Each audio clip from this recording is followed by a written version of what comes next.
Hello everyone, and welcome back for yet another Iceberg video, and today we'll be looking at the Ultimate Christianity Iceberg created by NeoMTG on Reddit. This iceberg will tackle things relating to Christianity, like denominations, Bible stories, theories, and more. And I know there are a couple Christianity icebergs out there, but none that I have seen have been as in-depth as this one, and also I assume if you clicked on this, you have at least a passing knowledge of the religion, but I will explain basically everything though. So without further ado, let's get into it and begin Tier 1. Starting the iceberg and Tier 1, we have Catholicism, Orthodoxy, and Protestantism. These are all three separate entries of the iceberg, but I am combining them for the sake of simplicity. Catholic and Orthodox Christians will say, depending on which side you ask, that the other one's separated from their church and that the other one is in schism, and that came about in the year 1054 AD. Catholics and Orthodox share many similar practices and traditions, though they have disagreements on where the Holy Spirit proceeds from, Catholics saying from the Son and Father, whereas Orthodox just say Father. The Catholics also follow the tradition of papal supremacy, where the Pope, essentially a head bishop, is above the others in terms of leading the church. The Orthodox Church claims to follow a tradition of regional bishoprics with more individuality when it comes to how they operate, and basically they do not raise a bishop up to lead the church as a whole.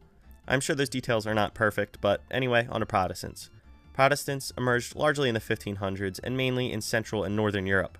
They generally are smaller scale churches and are kind of regionalized. They tend to believe in sola scriptura, which holds that the Bible is the only guidance on Christianity, and they do not tend to think a church body as a whole should be as in control like Catholic and Orthodox churches. There are many different denominations with differing beliefs, and it would take a while to cover a tiny fraction of them. Before the 1500s, though, there were also groups that could be considered proto-Protestant-esque, like Cathars, Nestorians, and more, though they're more their own thing. The Trinity is a central teaching in Christianity where it is describing how God is one in essence while also being three distinct persons, the Father, the Son, and the Holy Spirit. The Father, Son, and Holy Spirit are co-equal, meaning none is superior or inferior to the others, and they're co-eternal, meaning all three have existed forever and will exist forever. The Father is the first one in the Trinity and is referred to as the creator and the source of everything that exists. The second, the Son, or of course Jesus Christ, is begotten of the Father before all ages, so again, eternal, and Jesus Christ is fully divine and fully human, who lived, died, and was resurrected to redeem humanity. The Holy Spirit, or Holy Ghost, the third, proceeds from, again, depending on which church you ask, the Father and the Son, or just the Father. The Spirit is present and active in the world, especially in the lives of believers, guiding, comforting, and empowering them. That is but a brief overview of the Trinity. Jesus being born in December is referring to the fact that in Western Christianity, Jesus' birthday, or Christmas, is celebrated on the 25th of December. In the Eastern churches, it is typically celebrated in January. Also, depending on who you ask and what certain scholars say, Jesus was born in a different month, perhaps September or around that general time frame. The Bible never gives a specific date, and early Christian writings do not mention a specific date for the Nativity, indicating that the focus was more on a theological significance of the Incarnation rather than the precise historical date. Jesus' love. This entry, and some others, were left a bit vague it seems, and again, I'm not the creator, but from what I can deduce, the phrase Jesus' love encapsulates a core belief in Christianity, emphasizing Jesus Christ's embodiment of divine love. In the Gospels, Jesus teaches that the greatest commandments are to love God with all your heart, soul, and mind, and to love your neighbor as yourself. Jesus' willingness to suffer and die on the cross is viewed as the ultimate act of love, laying down his life for humanity's redemption as well.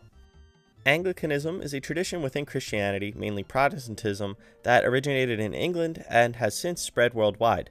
It combines elements of both Catholicism and Protestantism, and the Anglican tradition began in the 16th century during the English Reformation, which was partly a political movement under King Henry VIII, and partly a religious reformation influenced by Protestant ideas. The Church of England broke away from the authority of the Pope and the Roman Catholic Church, but retained much of its liturgical and theological heritage. They are definitely not Catholic, but they follow similar traditions that Protestants usually do not, such as the traditions of the early church are valued, saints are a thing in Anglicanism, and communion is held in high regard, though they are definitively Protestant. Evangelism is the practice of spreading the Christian gospel with the goal of converting individuals to the Christian faith. It is a fundamental aspect of many Christian traditions based on the Great Commission given by Jesus to his disciples to go and make disciples of all nations. Matthew chapter 28 verses 19 to 20. Typically, evangelism, at least in America, conjures images of street corner preachers, public speaking, and more.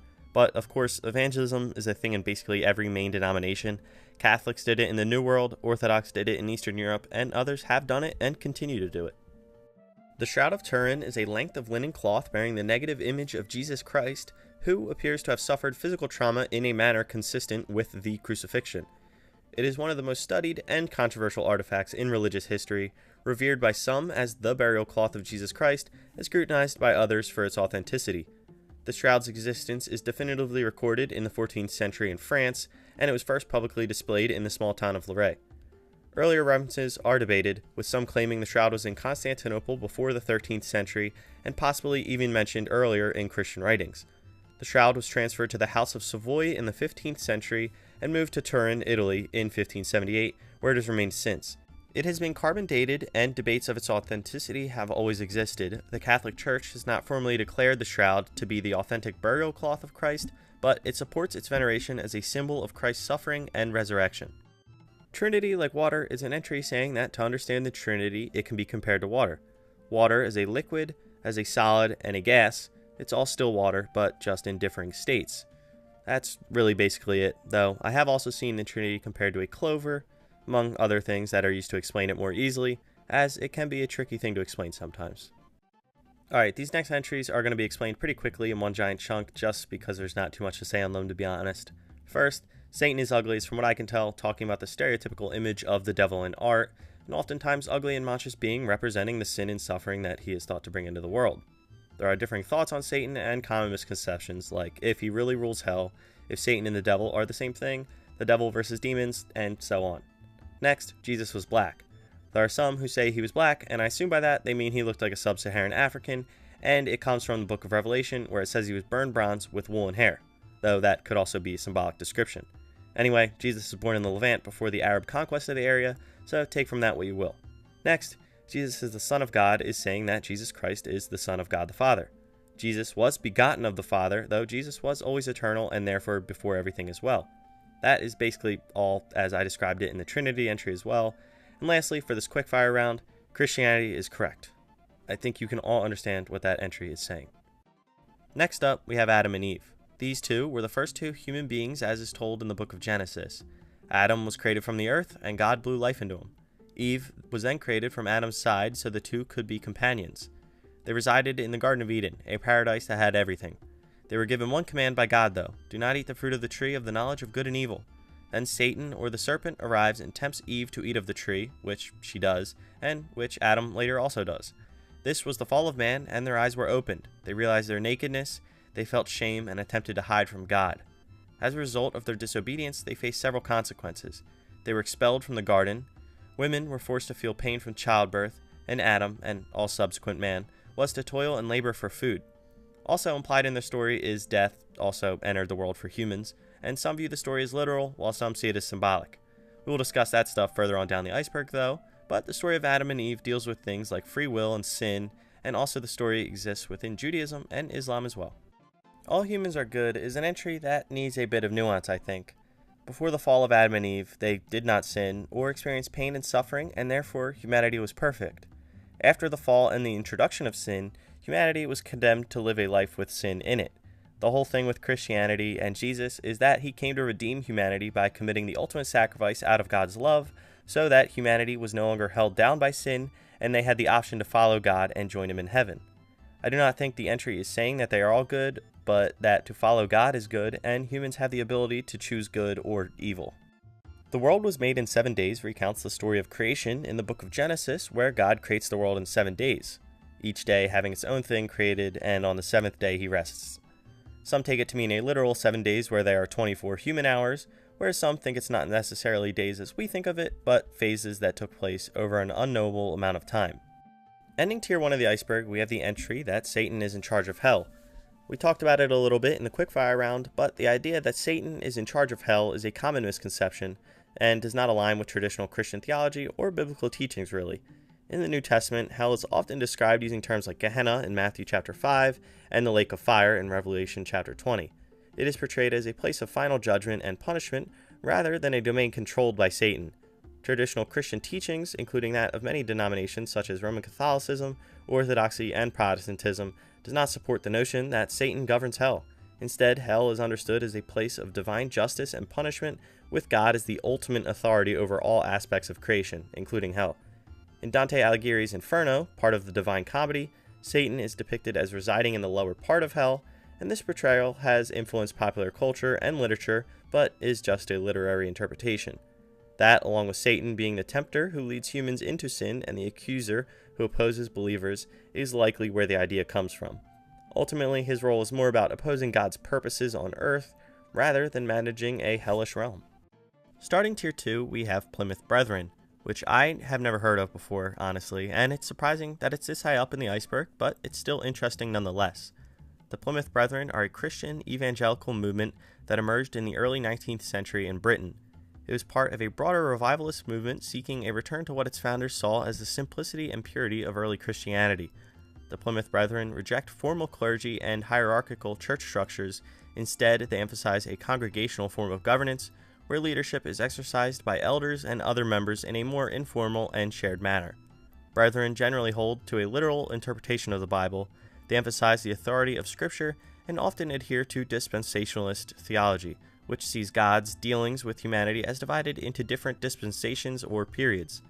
Many Plymouth Brethren adhere to premillennialism, which teaches that Christ will return before the millennium, a 1,000-year reign of Christ on earth. This view is often associated with a strong emphasis on prophecy and the second coming of Christ. There is a strong emphasis on maintaining doctrinal purity and separation from other Christian groups that are perceived as not adhering to what they consider to the true teachings of Scripture. They are a stricter Protestant group, and after researching them, the reason I had never heard of them, and I would imagine a lot of you hadn't either, is the fact that they only have 50,000 members, which is not a huge amount in the grand scheme of things. Also, the fact that most of you people, myself included, are not British. Baptist is a Protestant denomination of Christianity, and the Baptist movement originated in the early 17th century in England. The earliest Baptists emerging from the English separatist movement, which sought to separate from the Church of England.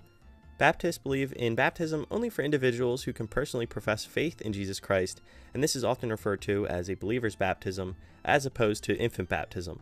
Also, Baptist churches are known for their autonomous structure, where each local congregation governs itself independently, so even my description of what Baptists believe might be wrong depending on which Baptist you ask. This means that each church makes its own decisions regarding doctrine, worship, and practice. There are also multiple different kinds of Baptists as well, not just the typical Southern Baptist that is common in the United States. The mark of the beast is a concept mentioned in the Bible, specifically in the book of Revelation, and this mark is associated with end times beliefs for the most part. The mark of the beast is described in Revelation chapter 13, verses 16 through 18, and it is said to be a mark that people are required to have on their right hands or their foreheads in order to buy or sell.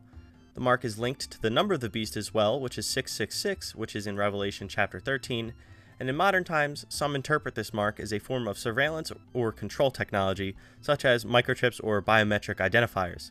Just spend any time on TikTok and you'll know what I mean.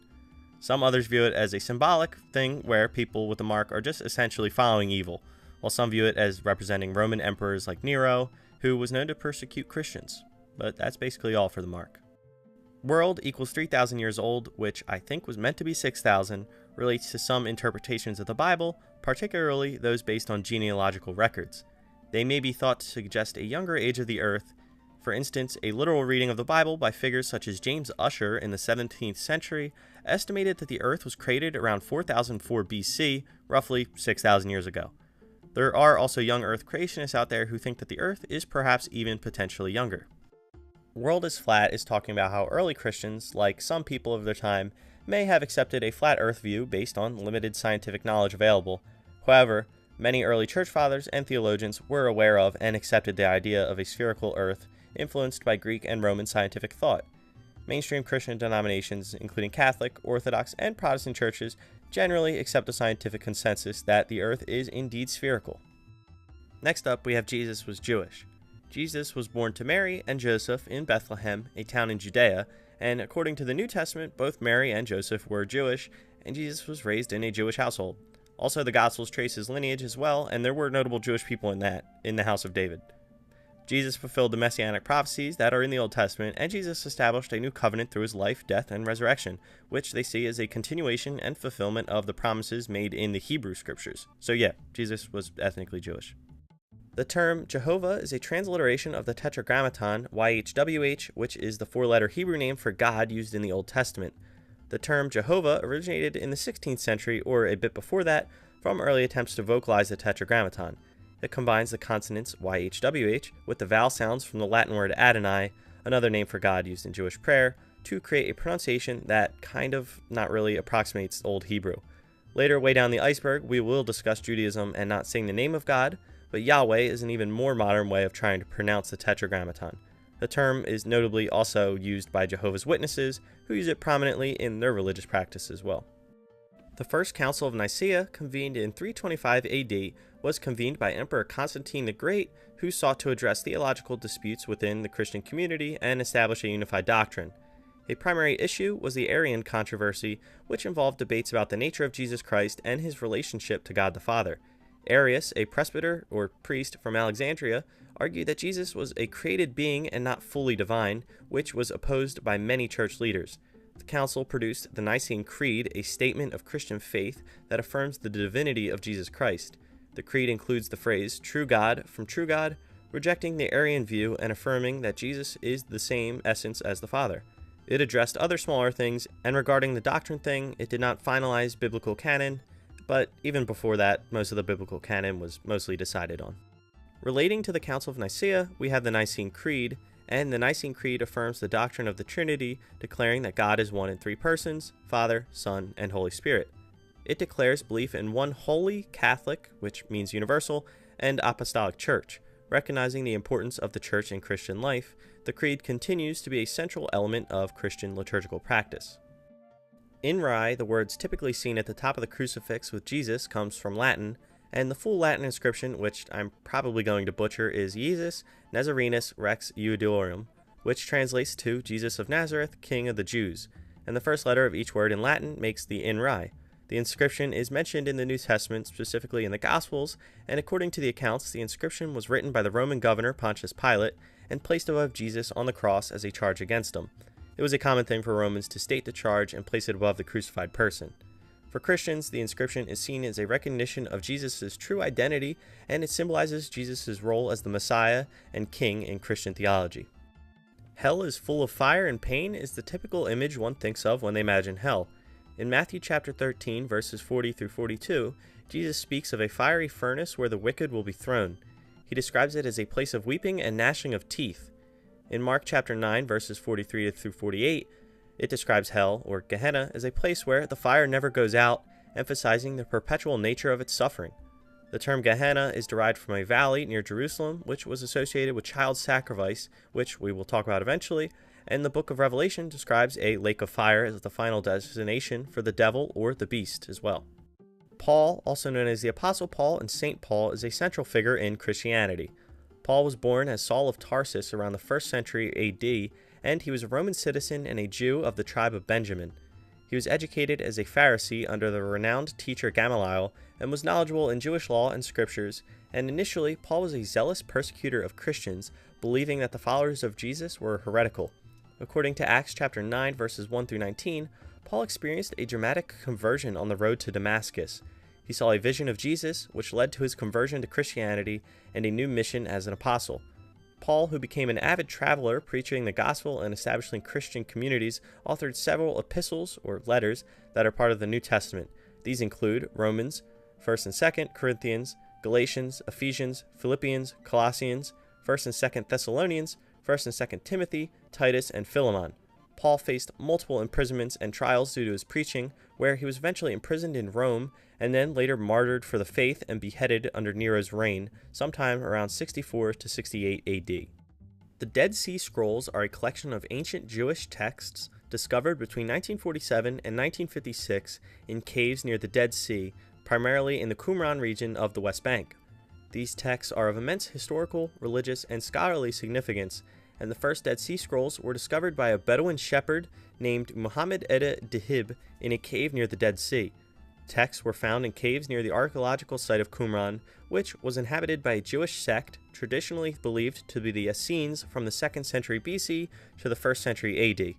The Dead Sea Scrolls include copies of books from the Hebrew Bible, such as Genesis, Exodus, Psalms, Isaiah, and others, while they also include apocryphal texts that were seemingly important in Second Temple Judaism.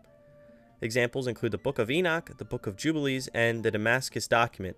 Many of the scrolls are fragmented and in fragile condition due to their age and the conditions in which they are preserved, but through translation and study, they have been very useful to historians.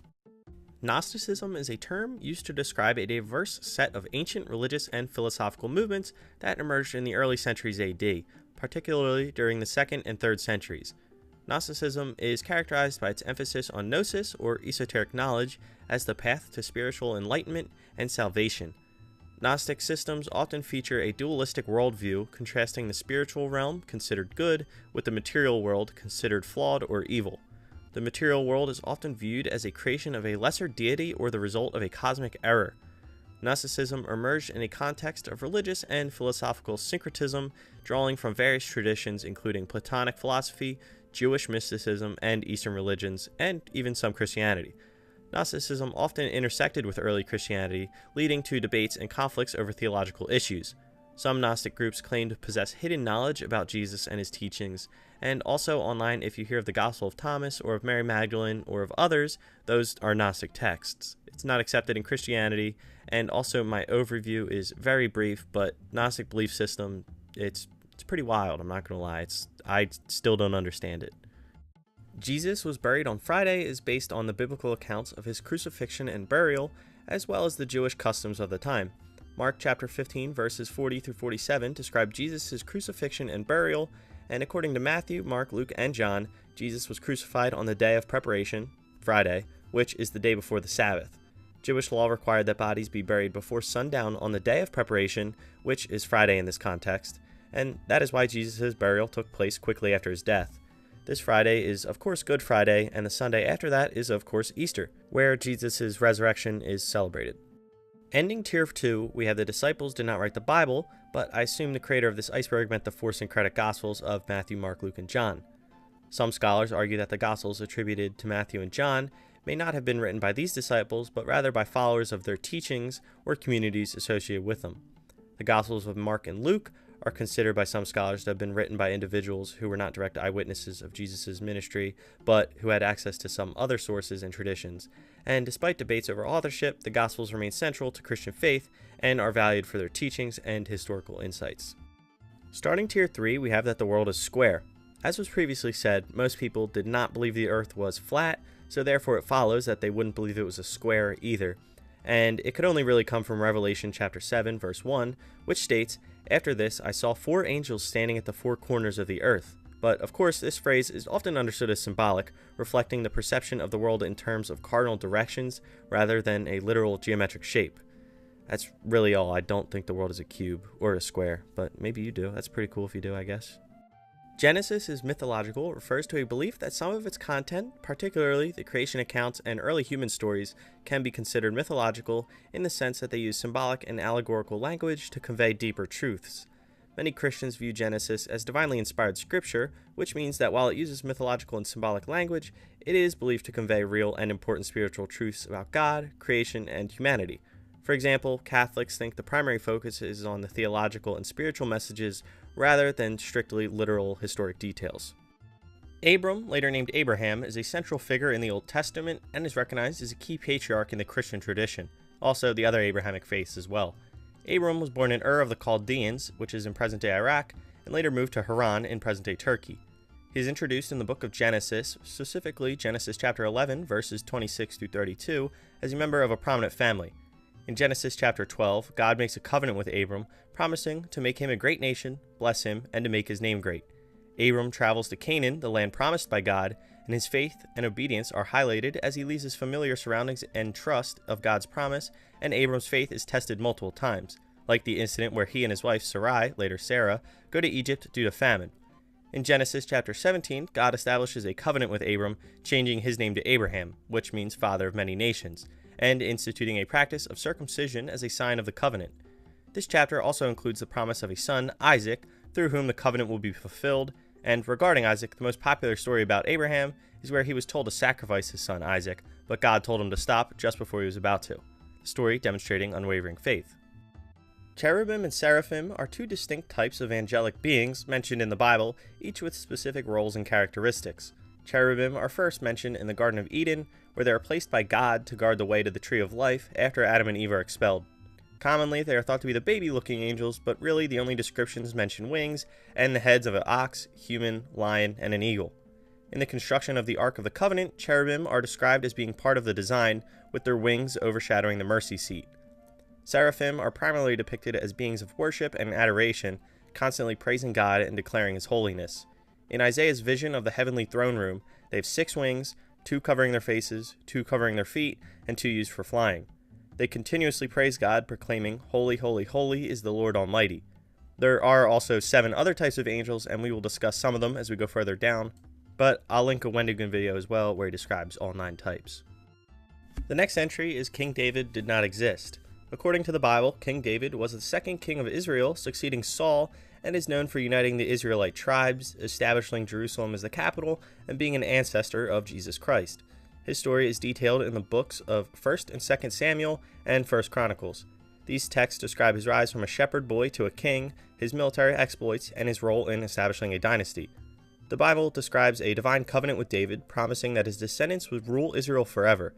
This covenant is central to Jewish and Christian theology, especially regarding the messianic expectation of Jesus Christ. Most actually agree a figure named David existed in one way or another, the best evidence we have being the Tel Dan Stele, an inscription discovered in northern Israel that dates to the 9th century BC. It contains a reference to the House of David, which suggests that a historical figure named David and his dynasty were at least known to the surrounding cultures. The story of a person living for 969 years is found in the Bible, specifically in the book of Genesis, this individual being Methuselah, a figure known for his exceptionally long lifespan. The son of Enoch and the grandfather of Noah, Methuselah is one of the antediluvian patriarchs, individuals who lived before the flood described in the story of Noah. His long lifespan is seen as part of the biblical narrative that describes the early generations of humanity, in which the early humans had extraordinarily long lifespans as part of the divine plan. Adam lived 930 years, and Noah lived 950 years, for example, according to the biblical account, and Methuselah is just the oldest one to ever live. The Book of Enoch, mentioned in my Abrahamic Religions Iceberg, check it out if you're interested, yeah, shameless plug, but the Book of Enoch is an ancient Jewish text that is part of a group of writings, sometimes referred to as the Enochic literature. It is attributed to Enoch, the great-grandfather of Noah, and Enoch being the one who was lifted up into heaven in the Old Testament accounts, but the book is generally considered to have been written by multiple authors over several centuries. The text is a composite work with different sections added at different times. The Book of Enoch was originally written in Hebrew or Aramaic, but only Ethiopic versions have survived, as well as some fragments in Greek and Latin. It is not included in the canonical Bible of most Christian traditions. Its exclusion was mainly due to debates over its authenticity and theological content, so do not listen to TikTok telling you it was suppressed in the olden days. Also, today you can literally go read it at a bookstore or Amazon if you want. But it has major sections in it such as the Book of Watchers, the Watchers being a group of angels who come to earth and take human wives, leading to the birth of Nephilim, or giants, and it includes Enoch's visions and his intercession on behalf of the fallen angels. It also contains the Book of Parables, Enoch's epistles, and more. The idea that Satan was once an archangel is a common belief in Christian theology and tradition, though the Bible does not explicitly state this, though it is implied, I'm pretty sure. The concept is derived from various scriptural passages and theological interpretations, like Isaiah chapter 14 verses 12 to 15 refers to a figure called Lucifer, meaning morning star or light bringer, who fell from heaven. The passage describes the pride and downfall of this figure, and early Christian writers interpreted Lucifer as a reference to Satan, suggesting that Satan was once a high-ranking angel who fell from grace due to his pride and rebellion against God. Revelation chapter 12 verses 7 through 9 describes a war in heaven between Michael and his angels and the dragon, interpreted as Satan and his angels. The dragon is defeated and cast out of heaven. St. Augustine, in his work City of God, also supports the idea that Satan was once a good angel who fell from grace due to pride. Saul is a significant figure in the Bible, primarily known as the first king of Israel. His story is detailed in the Old Testament, especially in the books of 1st and 2nd Samuel. Saul was also from the tribe of Benjamin, the smallest of the tribes of Israel, and he was the son of a wealthy man named Kish. God chose Saul to be king through the prophet Samuel, and the Israelites had demanded a king to lead them like the other nations. God directed Samuel to anoint Saul. He was a charismatic and imposing leader, described as being taller than anyone else in Israel, and Saul's reign was marked by several acts of disobedience to God's commands. Notably, he offered a sacrifice himself instead of waiting for Samuel, and he failed to completely destroy the Amalekites and their livestock as God had commanded. Due to his disobedience, God rejected Saul as king. Samuel conveyed God's rejection, and it was declared that the kingdom would be given to a man after God's own heart. Also, another Saul becomes St. Paul, and he was originally Saul of Tarsus, but we talked about him earlier. Jesus being born in March is not a super typical theory or belief from what I can tell, and some scholars suggest a spring birth, including March, based on various pieces of evidence, such as the timing of the shepherds being in the fields, Luke chapter 2 verse 8, and historical records of Roman censuses. One argument is also based on the conception of St. John the Baptist and his relation to Jesus' birth, and also some traditions place the conception of Jesus at the time of the Jewish festival of Hanukkah, which is in December, leading to a birth around September. However, others suggest a conception around Passover in March or April, leading to a birth in December or January, as is typically celebrated. Gopherwood references the construction of Noah's Ark, specifically mentioned in Genesis chapter 6, verse 14. It says, "Make yourself an ark of gopher wood, make rooms in the ark, and cover it inside and out with pitch." The exact nature of gopher wood is uncertain, as the term does not appear elsewhere in ancient texts, and various translations and interpretations have been suggested over time. It may refer to cypress, a pretty durable and water-resistant wood that was commonly used in shipbuilding in ancient times, but really that's just a guess. The Hebrew term for gopher is not well understood, and its meaning has been lost over time as well, as ancient Hebrew was like semi-lost and kind of rebuilt, but yeah, gopher wood. Josephus, full name Flavius Josephus, was a Jewish historian and scholar whose works provide valuable insights into first century Judaism and Christianity. Josephus was from a priestly and aristocratic Jewish family and was familiar with Jewish sects like the teachings of the Pharisees, Sadducees, and Essenes. During the First Jewish-Roman War from 66 to 73 AD, Josephus was appointed as a commander in Galilee, where, after being captured by the Romans, he claimed to have received a divine revelation that Vespasian, the Roman general, would become the next emperor. This prophecy likely contributed to his survival. He was granted Roman citizenship and changed his name from Yosef ben Mattityahu to the Flavius Josephus that we know him as today. He wrote about the history of the Jews, but most notably, and what he is most well known for today, is probably his references to Christians and early Christianity. In Antiquities of the Jews, he mentions John the Baptist and James, and about Christ he says, "About this time there lived Jesus, a wise man, if indeed one ought to call him a man, for he was one who performed surprising deeds and was a teacher of such people as accept the truth gladly. He won over many Jews and many of the Greeks. He was the Christ. When Pilate, upon hearing him accused by men of the highest standing among us, had condemned him to be crucified, those who had in the first place come to love him did not give up their affection for him. On the third day he appeared to them restored to life, for the prophets of God had foretold these things and 1,000 other marvels about him.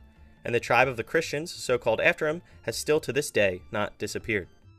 The phrase number of man is commonly associated with the number of the beast, which appears in the book of Revelation in the New Testament. This number is often interpreted as 666.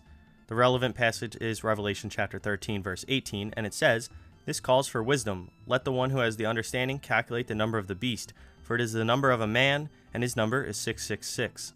The number 666 is often associated with the Antichrist and end times themes in Christian theology. It is seen as a marker of ultimate evil and opposition to Christ, but it was basically covered in the Mark of the Beast entry. Manna is a substance described in the Bible that was miraculously provided by God to the Israelites during their 40 years of wandering in the desert after their exodus from Egypt. When the Israelites complained of hunger in the desert, God provided manna as their daily food. Manna is described as white like coriander seed and tasted like wafers made with honey. In Numbers chapter 11, verses 7 through 9, it is described as having the appearance of bdellium and tasted like cakes baked with oil. Bdellium is basically like a tree resin. The Tetragrammaton is the four-letter biblical name of the God of Israel, represented in Hebrew by the letters YHWH or JHWH, which again is where the modern terms Yahweh and Jehovah come from. This name is considered the most sacred name of God in the Old Testament, and in many Christian translations of the Bible, YHWH is often rendered as LORD in all capital letters to distinguish it from the word Lord or Adonai. Ending Tier 3, we have the Ark in Ethiopia. The Ark of the Covenant is a sacred artifact described in the Bible, traditionally believed to be a gold-covered wooden chest containing the 2 stone tablets of the 10 Commandments, Aaron's rod, and a pot of manna. According to biblical accounts, the Ark was constructed by the Israelites during their exodus from Egypt at God's command. According to the Ethiopian tradition, the Ark of the Covenant is kept in the Church of St. Mary of Zion in the town of Axum in northern Ethiopia. The Ark is said to be guarded by a single monk, known as the Guardian of the Ark, who is the only person allowed to see it. After one becomes this monk, the monk remains in the church compound for his whole life. The Ethiopian claim is based on the Kebra Nagast, the Glory of Kings, an ancient text that recounts the history of the Ethiopian royal lineage. According to this text, the ark was brought to Ethiopia by Menelik I, the son of King Solomon and the Queen of Sheba. The claim that the ark is in Ethiopia is difficult to verify due to the secrecy surrounding its alleged location, and no external parties have been allowed to examine the artifact. Starting tier 4, we have Melchizedek equals Shem, which seems to be more so of a Jewish thing, but I'll cover it anyway. Melchizedek is introduced as the king of Salem, later identified as Jerusalem, and a priest of God. He blesses Abram, later Abraham, and receives tithes from him, and is described as bringing out bread and wine to bless Abraham in the name of God. Shem is one of Noah's 3 sons, and he is an ancestor of Abraham and is significant in the genealogies of the Hebrew people. Shem lived for 600 years, long enough to be a contemporary of Abraham and Melchizedek, and there are also theories on Melchizedek being Jesus Christ based on things like the bread and wine, but more on that later. I don't know. Melchizedek has mysterious theories. Next up, we have Nathan H83, and Nathan H83 seems to be a YouTuber that talks about religious stuff, I guess, like the Exodus and pyramids before and after the flood, which we will get to shortly, but I'm not totally sure why he's on this iceberg. Maybe the creator put him there for reasons unknown or personal reasons. I don't know. Next entry. In the Bible, thrones refers to one of the categories of angelic beings, particularly in Christian angelology. These celestial beings are part of the traditional hierarchy of angels and have specific roles and characteristics attributed to them. In his work, The Celestial Hierarchy, Dionysius, or Pseudo-Dionysius, categorized angels into 3 triads, with 3 orders in each triad. Thrones belong to the highest triad, which also includes seraphim and cherubim. Thrones are often associated with the administration of divine justice and authority, and thrones are sometimes described as having a radiant and fiery appearance, embodying the glory and majesty of God. These descriptions often come from apocryphal and mystical texts rather than the canonical Bible, and in some traditions, thrones are depicted as large, wheel-like structures covered with eyes, reflecting the description of the chariot wheels in Ezekiel's vision of Ezekiel chapter 1, verses 15 through 21. Christianity is polytheistic is an entry, I guess, trying to say that Christianity is worshiping multiple gods, and I assume that is based on the Trinity. Any Christian would say, of course, it's not polytheistic and that there's only one God, so yeah. Next entry. The Ark of the Covenant found is, I guess, talking about the Ethiopian tradition or something else, but it has never been definitively found. The Ark's fate after the Babylonian conquest of Jerusalem in 587 and 586 BC is unclear. It is not mentioned in the accounts of the destruction of Solomon's temple, leading to various theories about its disappearance, where some traditions suggest that the Ark was hidden by the priests to protect it from the Babylonian invaders. Locations like Mount Nebo and Jordan and various caves have been proposed, but again, nothing proven. Maybe ask Indiana Jones about it, though. The entry, Jesus did not exist, is pretty self-explanatory, though it's near wholly agreed upon by most ancient and biblical scholars that a man named Jesus Christ did in fact exist in some sense. The question really is, was he God or not, and are his claims to divinity true? Shellfish equals sin refers to the Old Testament and stems from specific dietary laws mentioned in it. In the book of Leviticus, which outlines various dietary laws for the Israelites, it is stated, "These you may eat of all that are in the waters. Everything in the waters that has fins and scales, whether in the seas or in the rivers, that you may eat. But all that do not have fins and scales in the seas and in the rivers, of all that move in the waters, and of any living thing which is in the waters, they are an abomination to you." And shellfish do not have those things. It also applies to other kosher laws as well, not just shellfish. Christians believe that Jesus' teachings and the new covenant established a new relationship with dietary laws, focusing on spiritual purity rather than ritualistic dietary restrictions, so therefore, shellfish are not a sin for Christians, according to most Christians, and neither are things like 2 different fabrics. We could get into moral laws, ceremonial laws, and civil laws in the Old Testament, but that's the gist of it. Moving on. The assertion that there was no rain before the flood is based on the description in the Genesis account of the early world and the conditions leading up to the flood. Genesis chapter 2 verses 5 and 6 describes the state of the world before the flood, and it says, "Now no shrub had yet appeared on the earth, and no plant had yet sprung up. For the Lord God had not sent rain on the earth, and there was no one to work the ground. But streams came up from the earth, and watered the whole surface of the ground." This leads into the next entry of, the flood was local. The flood was local is a theory saying that in the general region of where the biblical accounts and stories take place, there was a flood, and it was only local to that region instead of worldwide. Theory goes against what is said, and what was said is that it was worldwide. There are also other theories and even flood stories that share some similarities if you look deep enough, such as Native American flood stories, ancient Mesopotamian flood stories, which we will talk about, and more. The Bible, not the same as the original, is an entry saying that the Bible has been changed, and what we have to us today is not the same as it was, say, 2,000 years ago.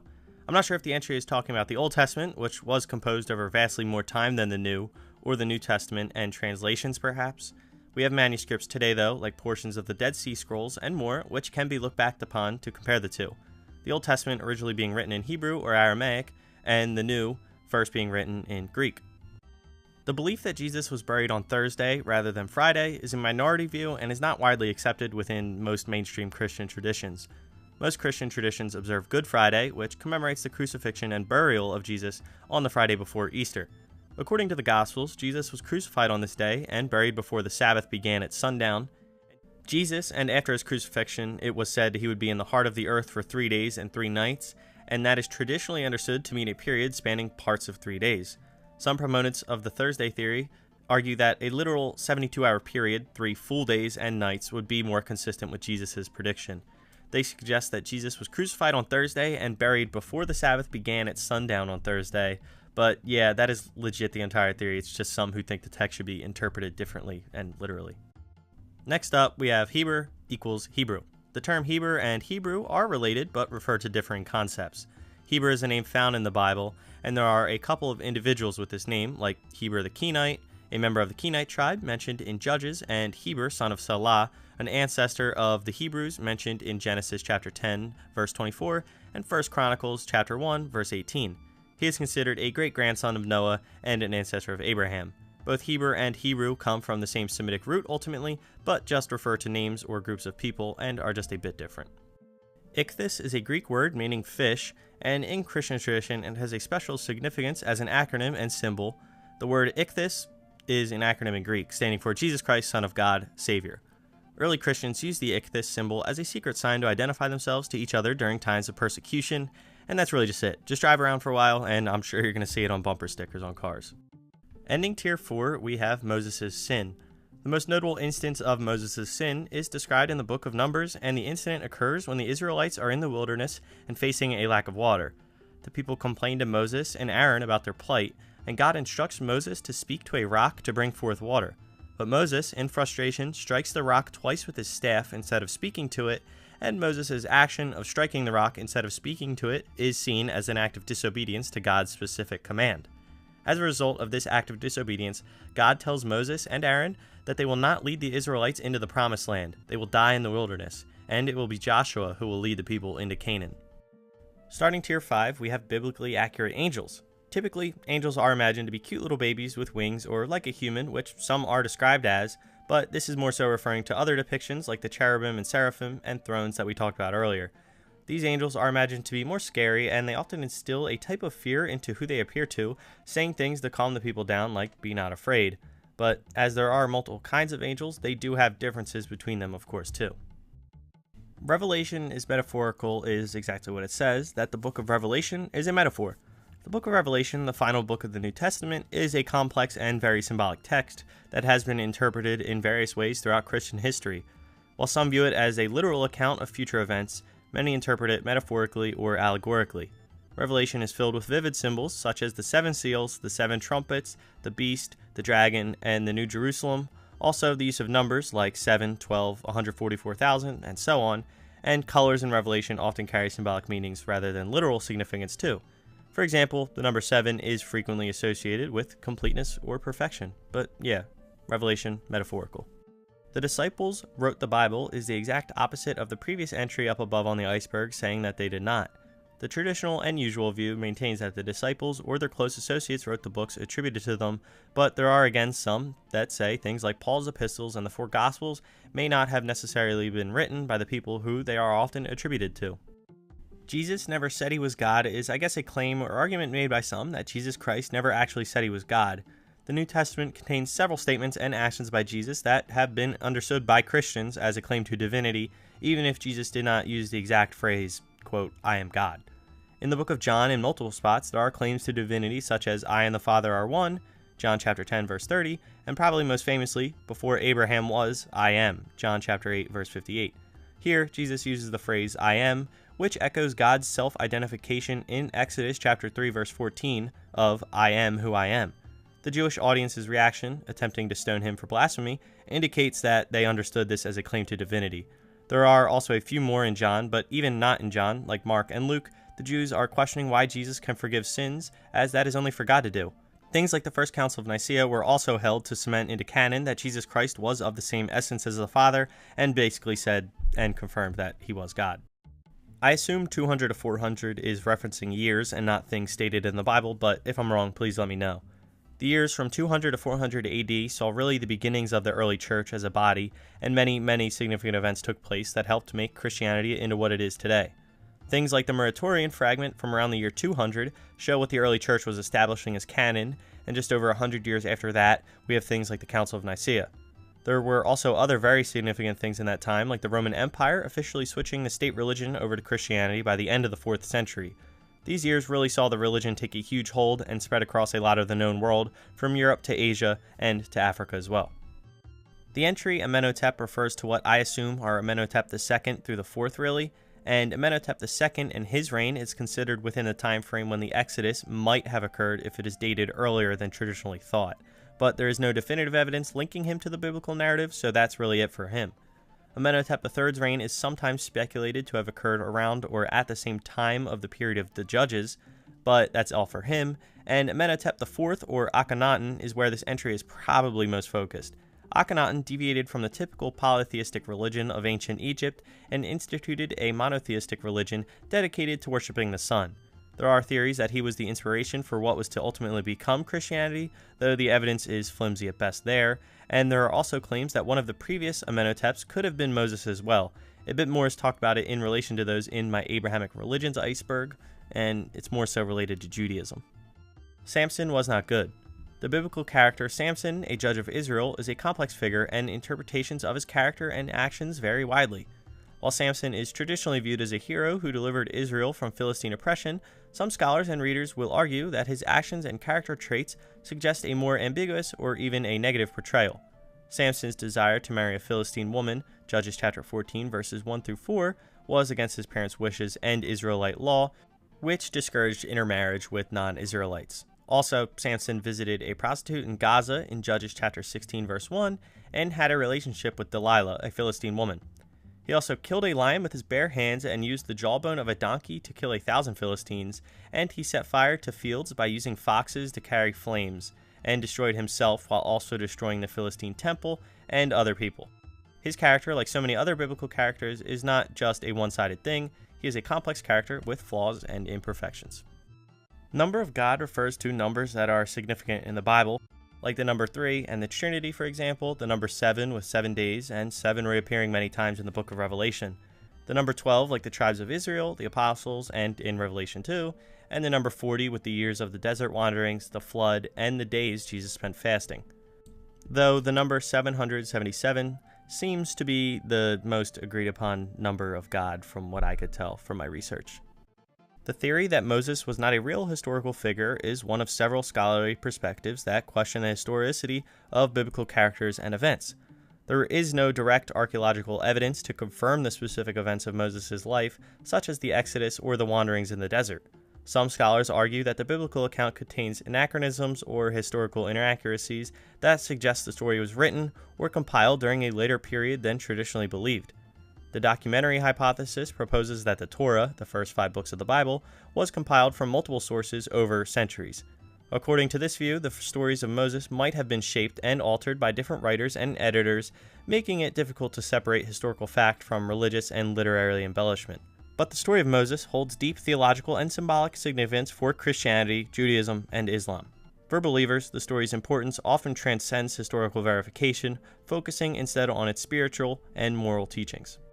The idea that Jesus directly quotes from 2nd Esdras, also known as 4th Ezra, is not supported by everyone in biblical scholarship or totally agreed upon, and it's a theory that Jesus in Matthew chapter 23 verse 37 is quoting 2nd Esdras, specifically chapter 1 verse 30. 2nd Esdras is a book that is part of the apocryphal or deuterocanonical literature, which is not included in the canonical Bible used by most Protestant Christian denominations.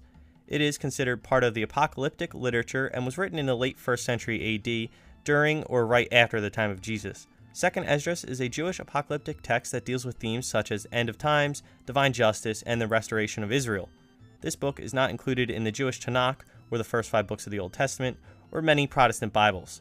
Fragments of it, as the full version is lost, are included in the appendix of the Latin Vulgate Bible, and it is considered canonical by the Roman Catholic and Eastern Orthodox churches, but it is not widely recognized in other Christian traditions. The part of Matthew the theory is saying he is quoting from says, "O Jerusalem, Jerusalem, thou killest the prophets and stonest them which are sent unto thee.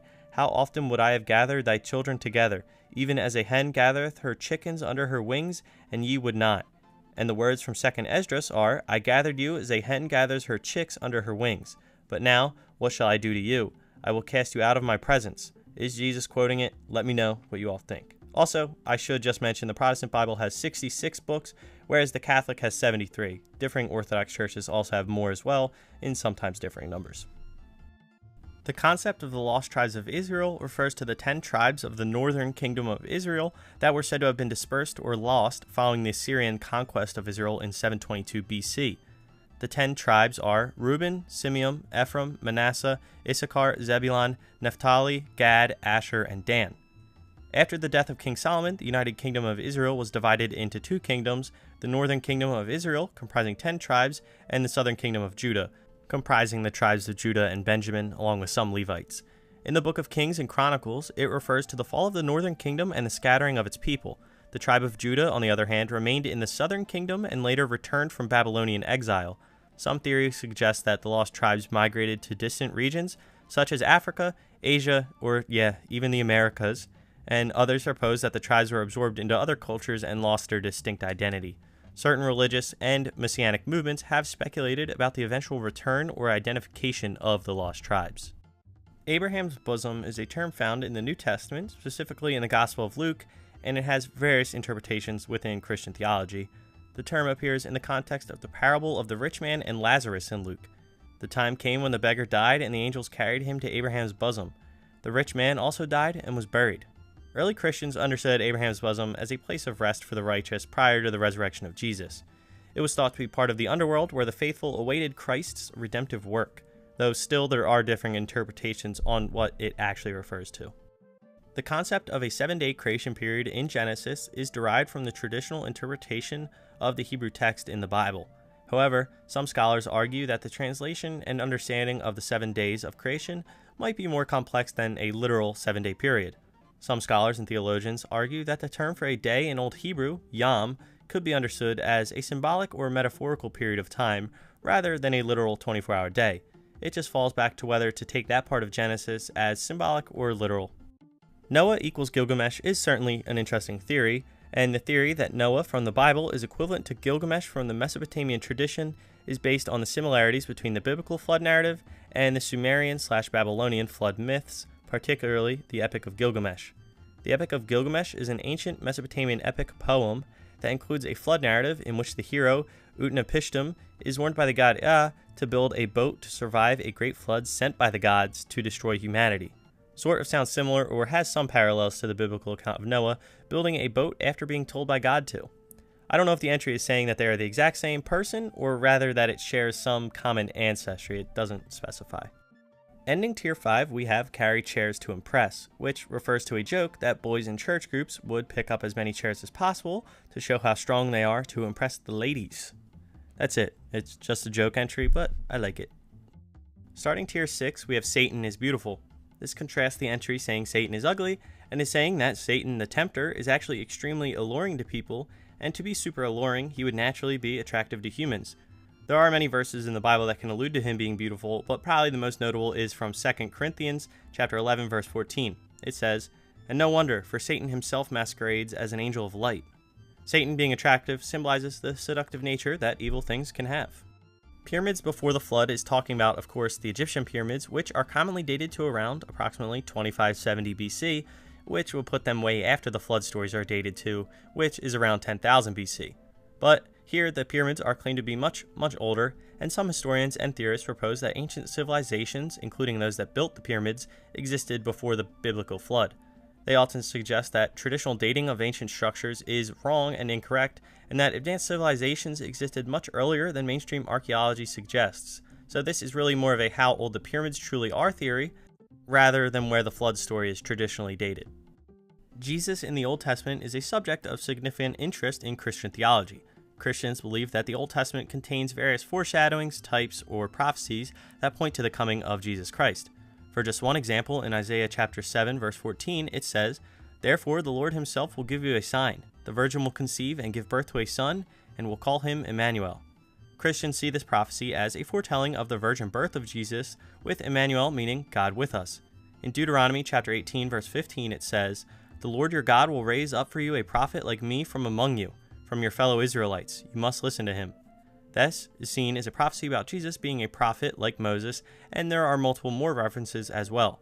There are also numerous messianic prophecies that are in the Old Testament that Christians believe Jesus fulfilled, and estimates commonly range from 300 to over 400 for these prophecies. So those are the other ways Jesus could be in the Old Testament rather than explicit foreshadowing and commonalities between Old Testament people and Jesus.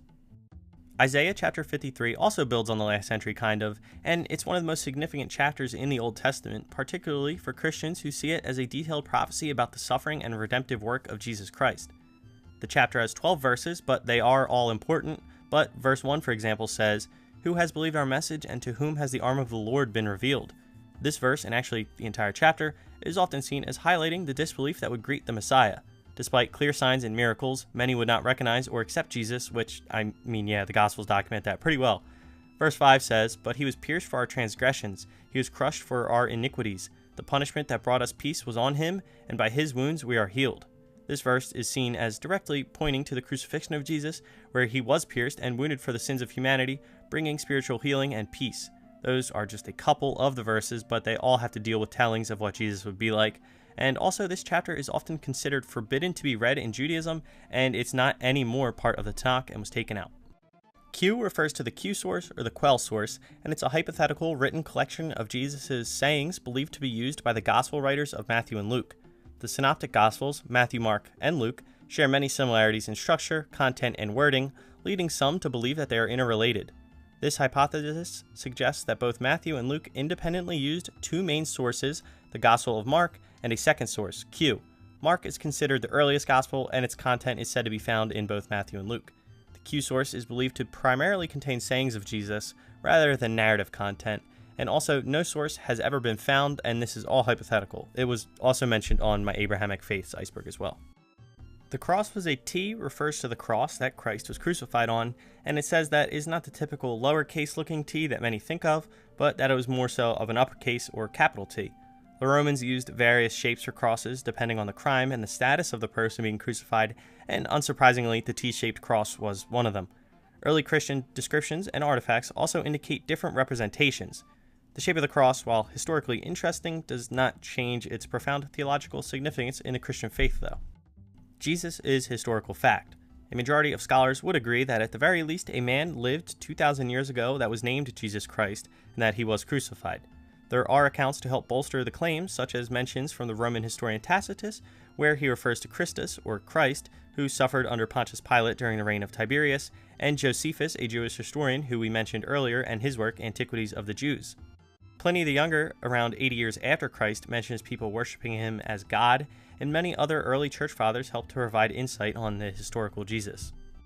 The idea that the forbidden fruit in the Garden of Eden was an apple is a common thought, but the Bible does not actually specify the type of fruit, and in Genesis, the text never identifies the fruit as an apple, and is simply just referred to as fruit from the tree of the knowledge of good and evil.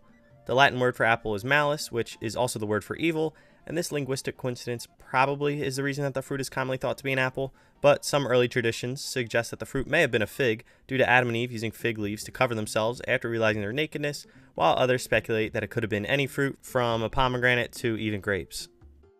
Adam and Eve had no belly button. Since Adam and Eve were created as fully formed adults by God, they did not have biological parents and were not born in the usual way. Consequently, they would not have had an umbilical cord, which is necessary for developing a belly button, and this is not, at least to my knowledge, a significant debate within the Abrahamic faith. Not many are truly concerned with if they had belly buttons or not, but them having none could symbolize them being unique as being created directly by God and not through natural processes like everyone else.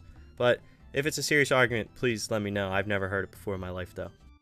Israelites slaves for 112, which I can only assume means years, is a theory that the Israelites were slaves in Egypt for a shorter time than is commonly thought.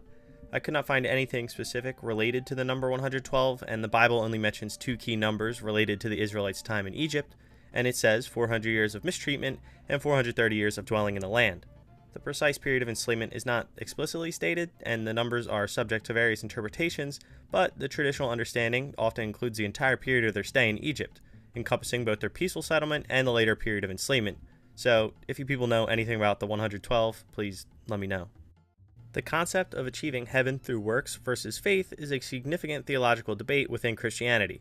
Different Christian denominations and traditions have varying views on the role of works, or good deeds, and faith in salvation. The Reformation leader Martin Luther emphasized sola fide, or faith alone, as the means to salvation. According to this view, faith in Jesus Christ is the sole means of salvation, not dependent on human works. Roman Catholicism and Eastern Orthodoxy teach that both faith and works are involved in a synergistic way in the process of salvation, and despite these differences, many Christian traditions agreed that good works are a natural outgrowth of genuine faith and are important in the life of a believer. And I'm sure this entry is going to be a point of contention. Demons are mental health problems. This entry is explaining that demons and people's belief in them is related to mental problems such as things like schizophrenia or some other disorder.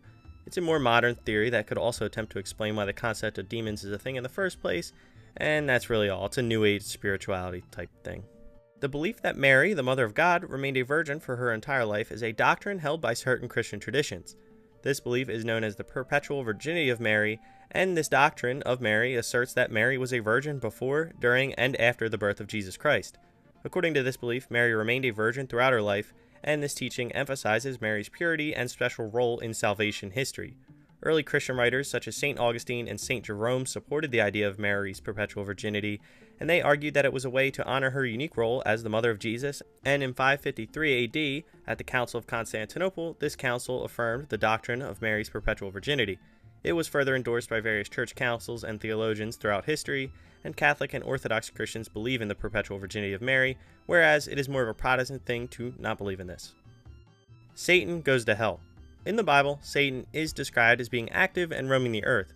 In the book of Job, chapter 1, verse 7, Satan is depicted as roaming the earth and walking around it. The New Testament, particularly in the book of Revelation, describes a future where Satan is ultimately defeated and cast into a place of punishment, aka hell, and the ultimate fate of Satan is described as being cast into the lake of fire, where he will be punished eternally. So yeah, Satan goes to hell. Ending tier 6, we have Gilgamesh copied Noah. This entry is saying the Epic of Gilgamesh took inspiration from the flood story. There are similarities to the flood story, like how in the Epic of Gilgamesh, birds are released to find land, and in the story of Noah, a raven and a dove are released to find land as well. There are differences though, like the flood lasting significantly longer in the story of Noah rather than the story of Gilgamesh, and the Epic of Gilgamesh predates the biblical narrative and is part of ancient Mesopotamian literature. It is believed to have been composed around the 18th century BC or earlier, while the biblical account is traditionally dated to around the 10th century BC or later for its composition. It may have been orally told for longer than the epic though. Starting tier 7, we have The World is Round. Yeah, it is, and we basically kind of talked about all the world history entries above, and people have known about this since around 240 BC for sure. Jesus' real name in the context of his historical and cultural setting would have been Yeshua.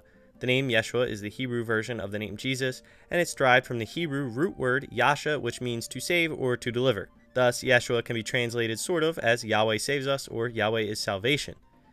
Yeshua was also a common name in Aramaic, the language spoken in Judea during Jesus' time as well, and the name Yeshua was translated into Greek as Hiesus, I'm sorry, my pronunciation is going to be awful right here, in the New Testament, and that later became Latinized as Iesus. The Latin Iesus eventually evolved into Jesus in English, so basically they're all the same, they're just different translations of the same name. The idea that Satan was a seraph is a view found in some interpretations and traditions, but it's not universally accepted in mainstream Christian theology. Seraphim are described in the Bible as angelic beings associated with the throne of God, and some Christian traditions interpret passages like 2 Corinthians chapter 11 verse 14, which refers to Satan disguising himself as an angel of light, as implying that Satan was originally a high-ranking angelic being, though not specifically a seraph. Some traditions suggest that Satan was originally a cherub rather than a seraph. Ezekiel chapter 28 verse 14 describes a cherub who was anointed and had a high position before falling due to pride, but Satan being a seraph is just a theory. A game theory. The interpretation of the book of Genesis as literal is an idea that varies widely among different Christian denominations and theological perspectives. Young Earth creationists interpret Genesis literally, believing that the Earth and the universe were created in 6 24-hour days about 6,000 to 10,000 years ago, and the seventh day being rest. This view often involves rejecting or reinterpreting scientific theories such as evolution and the age of the Earth in light of the biblical account. Jesus said he was God is an entry going against the previous entry we covered, saying he never claimed he was God. But as we talked about in the books like John, he mentions himself being God pretty explicitly, according to Christians, and also in other parts as well. Most mainstream Christian denominations, including Roman Catholicism, Orthodoxy, and Protestantism, hold that Jesus is both fully God and fully human as part of the Holy Trinity, and it's really groups just like Jehovah's that say he was not God, just a divine being, and they believe in other weird shit too, like Jesus being Satan's spirit brother or something. I don't know. I'm not a Jehovah's Witness. The idea that Paul created Christianity is a perspective held by some scholars and critics, but is a simplification of a more complex historical and theological development, I think. Paul became one of the most prominent early missionaries, traveling extensively throughout the Roman Empire to spread the message of Jesus Christ. While Paul had a significant impact on the development of Christian theology and the spread of Christianity, he did not create Christianity. He was a key figure in the early church, but worked within the framework established by Jesus and his earliest followers. The formation of Christian theology and the expansion of the movement involved contributions from many early Christians, each playing a role. The curse of Jeconiah refers to a biblical curse pronounced against Jeconiah, a king of Judah. This curse is mentioned in the Old Testament and has a significant implication for biblical interpretation, particularly in discussions about the genealogy of Jesus. The curse says, "This is what the Lord says, record this man as if childless, a man who will not prosper in his lifetime, for none of his offspring will prosper, none will sit on the throne of David or rule anymore in Judah." The Gospels of Matthew and Luke trace Jesus' lineage through David, with Matthew specifically listing Jeconiah as one of Jesus' ancestors, and some Christian scholars and theologians argue that the curse did not prevent Jesus from being a legitimate heir. They suggest that Jesus' legal claim to the throne could come through his adoptive father Joseph in Matthew, and his maternal lineage through Mary in Luke. The idea of a legal versus biological lineage and the potential for divine intervention to overcome the curse also play a part as well. Old Testament prophecies refer to things we talked about a bit before, but they are prophecies that would tell of the coming of a Messiah, and ultimately Christians see Christ as fulfilling the prophecies, whereas Jews reject that notion. Also, there are other prophetic tellings as well, but I take this to be ones about Jesus, as it is a Christianity iceberg. We mentioned messianic prophecies in the book of Isaiah, but there are also ones from other books as well that Christians view as important, like in Genesis, where it says, "And I will put enmity between you and the woman, and between you and your offspring and hers. He will crush your head, and you will strike his heel." Many Christian scholars see this as foreshadowing of Jesus' victory over Satan. There are also many, many, many more. All humans equal evil is contrasting the entry near the beginning of the iceberg, saying that they are all good. All humans are evil. I don't think it is saying we are inherently fully evil beings, but that we all have the capacity to do evil things, which, yeah. Joseph had 2 dads relates to the New Testament genealogies and the question of Jesus' legal and biological lineage. Matthew chapter 1 provides a genealogy that traces Jesus' lineage through Joseph, his foster father, and this genealogy emphasizes Jesus' legal claim to the Davidic line, connecting him to King David and Abraham. Luke chapter 3 offers a different genealogy that also traces Jesus' lineage through Joseph, but diverges from Matthew's account. This genealogy goes back to David as well, but differs in details and the names of ancestors listed. These were the genealogies that we discussed in the Jeconiah curse entry as well, but in Matthew's account, the genealogy is seen as establishing Jesus' legal right to the Davidic throne through Joseph, and in Luke's account, the genealogy might represent a biological line or an alternative branch of David's descendants. But Joseph was not raised by 2 dads or anything. It just relates to potential differences in genealogical accounts from all I could find. Heaven through faith we basically covered in the heaven through works entry last year, so I'm going to skip it, but the next entry is interesting, and it is Baal is a demon. In ancient Canaanite religion, Baal was a prominent deity associated with storms, fertility, and agriculture. The name Baal means lord or master in some Semitic languages, and Israelites were condemned for worshiping Baal over God, and people were throwing children into flames as a sacrifice to him, so yeah, that sounds pretty demonic. Pyramids after flood reflects the mainstream view of archaeology. The flood story, which is usually dated to around 10,000 BC, took place before the building of the pyramids, which are thought to be about 5,000 years more recent. 7 pairs in a biblical context is associated with the story of Noah's Ark and the flood. It says, "Take with you 7 of every kind of clean animal, a male and its mate, and 2 of every kind of unclean animal, a male and its mate." and also 7 of every kind of bird, male and female, to keep their various kinds alive throughout the earth. The term clean refers to animals that were considered suitable for sacrifice and consumption according to Jewish dietary laws, as outlined in Leviticus chapter 11 and Deuteronomy chapter 14. The extra pairs of clean animals were meant to ensure that there would be enough of these animals to repopulate the earth after the flood and to provide animals for sacrifices. The number 7 often symbolizes completeness and divine perfection in the Bible as well, and the use of 7 pairs might reflect the completeness and thoroughness of the provision for future generations. The Witch of Endor is a figure mentioned in the first book of Samuel. The story involving her is notable for its account of necromancy, or communicating with the dead.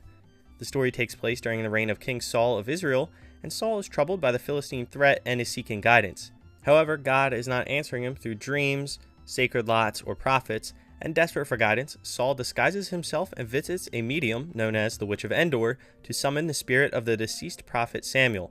The witch performs the ritual, and according to the text, Samuel's spirit appears.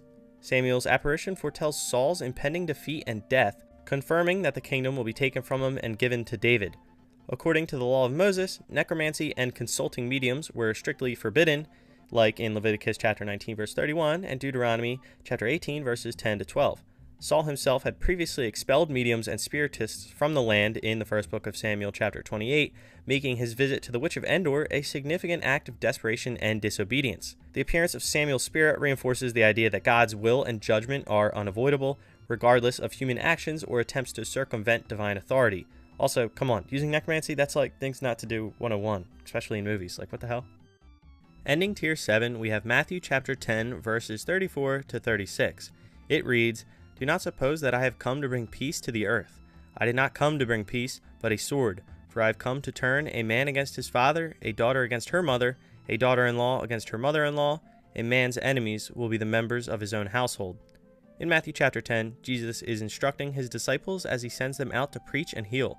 He warns them of the opposition and hardships they will face, and it presents a challenging and provocative statement from Jesus about the consequences of his coming.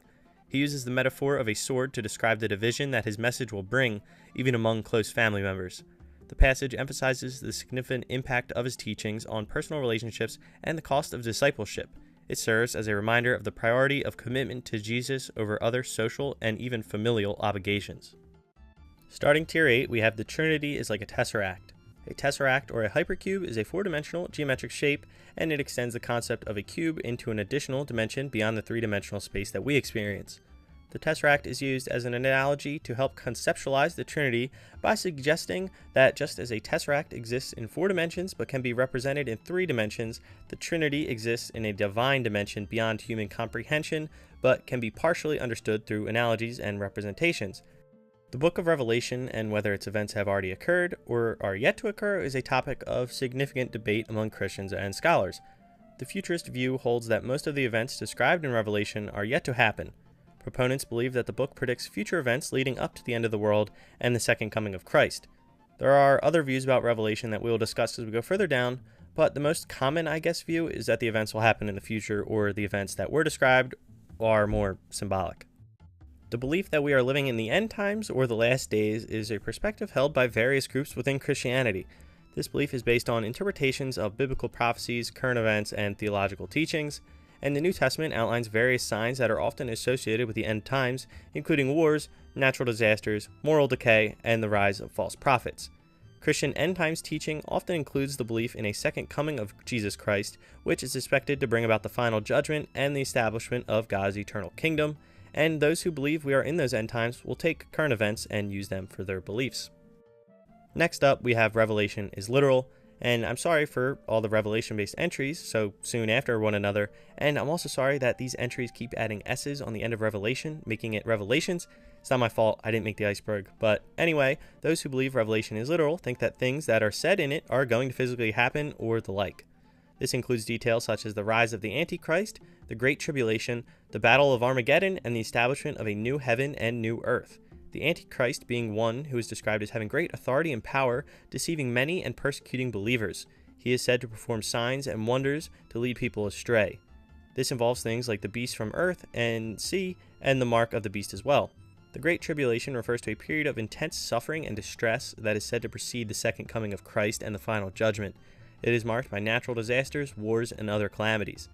The Battle of Armageddon is the final conflict between the forces of good and evil described in Revelation chapter 16, verse 16, and Revelation chapter 19, verses 11 to 21. Christ will defeat the armies of the Antichrist, and the beast and false prophet will be thrown into the lake of fire. This victory ushers in the final phase of judgment and the establishment of God's kingdom, and the establishment of a new heaven and new earth is the ultimate renewal of creation, where God dwells with his people in a perfect and eternal state. The idea that Sodom and Gomorrah were struck by a comet is not a traditional or mainstream interpretation of the biblical account. The story of Sodom and Gomorrah is found in the book of Genesis, chapters 18 and 19, and the destruction of these cities is generally understood within the context of biblical narratives rather than modern scientific theories. According to Genesis chapter 19, Sodom and Gomorrah were destroyed by fire and brimstone, or sulfur, as a result of divine judgment. The cities were deemed wicked and sinful, and their destruction was a punishment from God. Some modern theories suggest that the destruction of Sodom and Gomorrah could have been caused by a natural event such as a comet or meteor impact, and this theory posits that an impact could have caused an explosion and subsequent fire, leading to the city's destruction. Various locations in the region around the Dead Sea have been investigated for evidence of ancient destruction, including Tal el-Hammam, which some researchers believe could be the site of Sodom. This theory does not have a bunch of evidence behind it and seems more so to try to be a non-religious description of destruction of cities in that area. Lilith does not appear in canonical texts of the Christian Bible at all. However, she is sometimes mentioned in Christian folklore and later writings influenced by Jewish mysticism, so again, not really Christianity, but some medieval Christian writers adopted elements of the Lilith legend, often focusing on her as a symbol of temptation or evil. Lilith appears in early Jewish folklore and mystical texts. Her most notable appearance is in the Babylonian Talmud around the 5th and 6th century AD, where she is depicted as a demon or spirit associated with night and mischief. The concept of Lilith as a first wife of Adam comes from later Jewish mystical texts, particularly the alphabet of Ben Sirah from the medieval period. According to this tradition, Lilith was created at the same time as Adam and was his first wife. The story goes that she left Adam because she did not want to submit to him and was subsequently replaced by Eve, who was created from Adam's rib. So yeah, she is way more of a modern creation that is really Jewish and not Christian at all, though she might have a little connection with ancient Mesopotamian tradition from what I could tell as well. Christianity is monotheistic, and basically I covered that in the polytheistic entry. Any Christian will say it's monotheistic and will obviously deny it's polytheistic. Other gods are demons is sort of building off the Baal entry, and this idea is that pagan gods are not actually gods at all and are actually demons who are tempting and luring people away from the one true God. It was also a way to potentially explain to pagans to get them to convert away from their pagan roots and to become Christian as well, and that's really it. Enoch never died. Enoch is a figure mentioned in Genesis chapter 5, and according to the genealogy in this chapter, Enoch lived for 365 years. The text states, Enoch walked faithfully with God, then he was no more, because God took him away. And this phrase is often interpreted to mean that Enoch did not experience natural death, but was taken directly into heaven by God. In the New Testament, there is basically confirmation to that belief, wherein it says, in Hebrews chapter 11, verse 5, by faith Enoch was taken from this life, so that he did not experience death. He cannot be found, because God had taken him away. For before he was taken, he was commended as one who pleased God.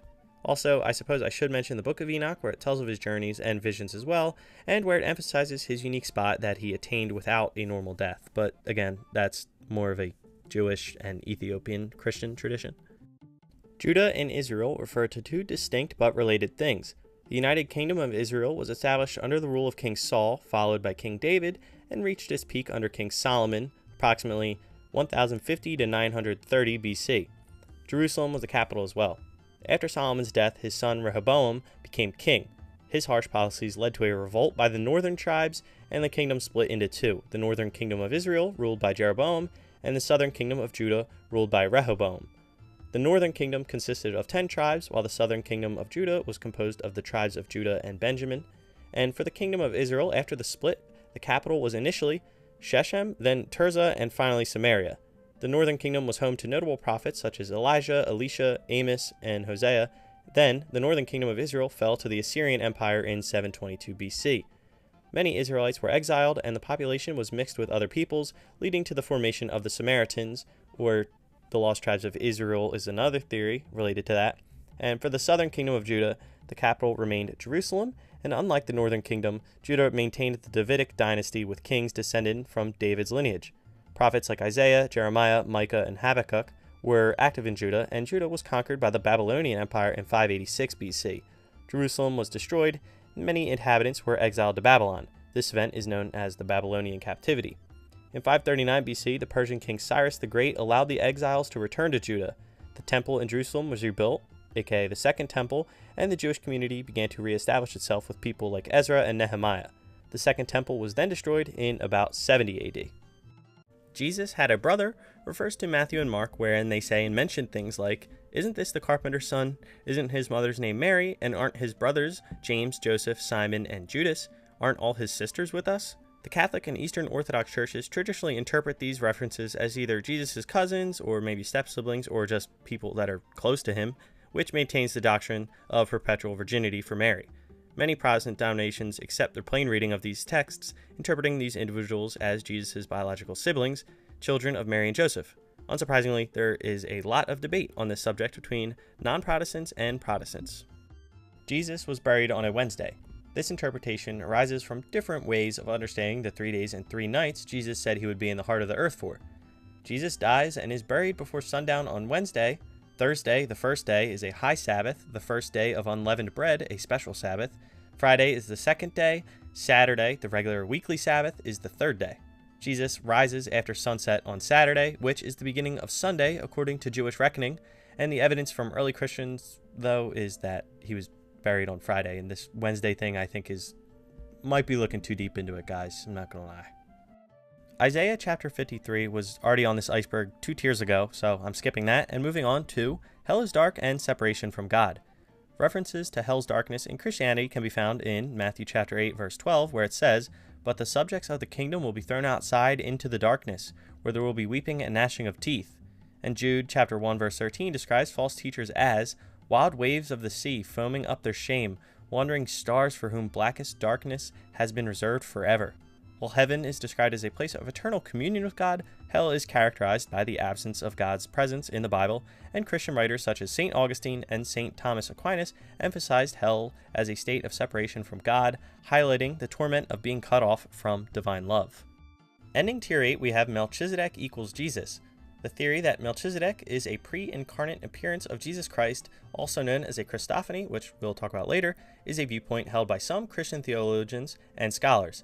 This theory stems from the unique and mysterious figure of Melchizedek, who appears in the Bible, primarily in Genesis chapter 14, Psalms 110, and Hebrews chapter 7. In Genesis, Melchizedek is introduced as the king of Salem, later Jerusalem, and a priest of God. He blesses Abram and receives tithes from him, and in Psalm 110 it says, "You are a priest forever in the order of Melchizedek." And Hebrews chapter 7 discusses Melchizedek in detail, highlighting his priesthood and its superiority over the Levitical priesthood. Melchizedek is presented as a priest of the Most High God, preceding the Levitical priesthood, and therefore isn't based on lineage. Hebrews chapter 7 verse 3 says that Melchizedek is without father or mother, without genealogy, without beginning of days or end of life. Resembling the Son of God, he remains a priest forever. Which, that can be taken as sort of a parallel to Jesus Christ, though there are differences.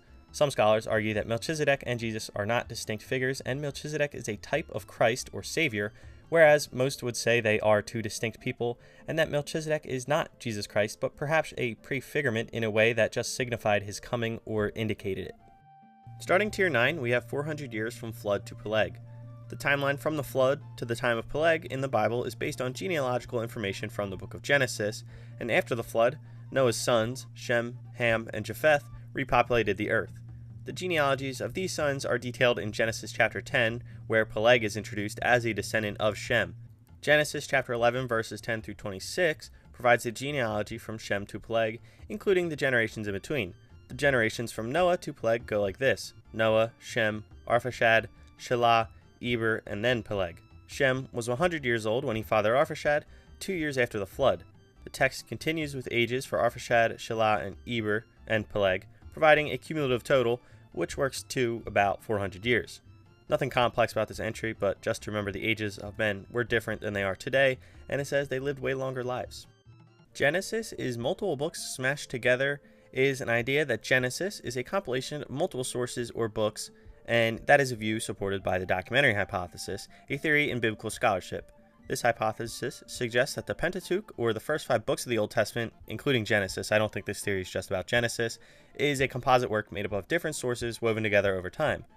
The documentary hypothesis often refers to the 4 main sources by the initials J, E, P, and D, and each source is believed to have been written at a different time and combined into the Pentateuch. J, or Jahwist or Yahwist source. This source is characterized by the use of the name Yahweh, or Jehovah, for God, and is often seen as the most ancient of the sources. It provides a vivid and anthropomorphic depiction of God. E, or Elohist source. This source uses the name Elohim for God and tends to focus more on themes of prophecy and dreams. It is thought to have originated in the northern kingdom of Israel. P, or priestly source. The priestly source emphasizes rituals, genealogies, and the priesthood, and contributes detailed legal material and is concerned with maintaining the purity of religious practices. Lastly, D, or Deuteronomic source. While primarily associated with the book of Deuteronomy, some elements of this source may be found in Genesis, particularly in its emphasis on covenant and law. The theory is but one of several approaches to understanding the composition of the Pentateuch. Unicorn equals rhino is in reference to the term unicorn appearing in several verses in the King James Version of the Bible, such as in Numbers chapter 23 verse 22, Deuteronomy chapter 33 verse 17, Job chapter 39 verses 9 through 10, and Psalm 92 verse 10. The King James Version translators used the word unicorn to translate the Hebrew word for ram, and the exact meaning of this word ram is uncertain, but it's often translated usually as wild ox or buffalo in more recent translations. The term is used to describe a powerful, horned animal, and some suggest that ram could refer to a rhinoceros due to its large size and prominent horn, but again, many modern translations of the Bible prefer wild ox or aurochs, an extinct large wild ox, for ram, and it makes the most probable sense. Though unicorn does sound pretty badass. Tower of Babel equals ziggurat. A ziggurat is a type of massive structure built in ancient Mesopotamia. It is a tiered, pyramid-like building with a series of terraces or stages. Ziggurats were typically constructed as religious temples dedicated to gods and goddesses, and the Tower of Babel and that story describes how people speaking a single language came together to build a city and a tower that reached to the heavens. Their goal was to make a name for themselves and prevent being scattered across the earth.